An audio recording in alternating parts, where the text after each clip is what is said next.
Спортната зала, която е строена през 70-те години на миналия век, се помещава в дървена барака с площ от около 200 квадратни метра в двора на спортно училище Никола Симов. В помещението никога не е правен основен ремонт, а оттам са минали много шампиони, каза министъра на спорта Красен Кралев. Имаме европейска шампионка тук, Ивана Петрова, която е израснала в тази зала, тук е станала атлет.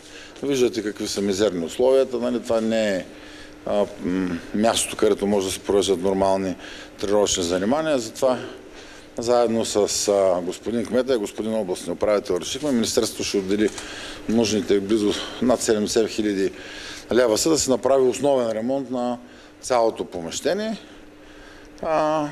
Ако трябва допълнително след това, не знам дали има включени комплекти, щанги, дали са включени в проекта, но ако трябва ще добавяме допълнително средства, защото виждам, че те са заминали, вече са амортизирани, трябва да купим нови. Ако не е включен в проекта, ще добавим още средства, да може да вземете и да имате така нови уреди за работа. Проектът за обновяването на залата предвижда ремонт на покрива, отводнителната и отоплителната системи, подмяна на подови настилки, полагане на топлоизолация и ремонт на сервизните помещения.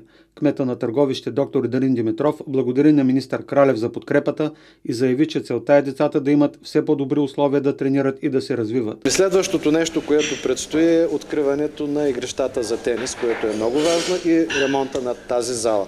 Постепенно така нашата мечта е наистина да имаме и плувен басейн, и спортна зала по-добра, където да тренират нашите деца, защото все повече се увеличават децата, които тренират в нашия град. Това го казват и треньори, това го казват и спортисти, особено от тези спортове, които са с по-голяма масово спортове, груповите спортове като футбол, волейбол, баскетбол. Подпомагаме спорта, както спорта и всичко.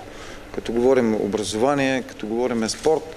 Защо? Защото тези деца трябва да имат нормални условия да тренират и не може шампиони да работят и да тренират в мизерни условия. Пак казвам, Търговище, тези деца прославят както общината, така и областта. Виждате, Търговище е на картата на България, както каза и господин кмета, не се подминава, тя вече е включена във всички визити. Ние се развиваме добре и показваме, че когато вървиме община, държава, ръка за ръка, нещата се случват. От общината имат амбицията да изградят нов спортен комплекс на мястото на бившето военно поделение в Търговище.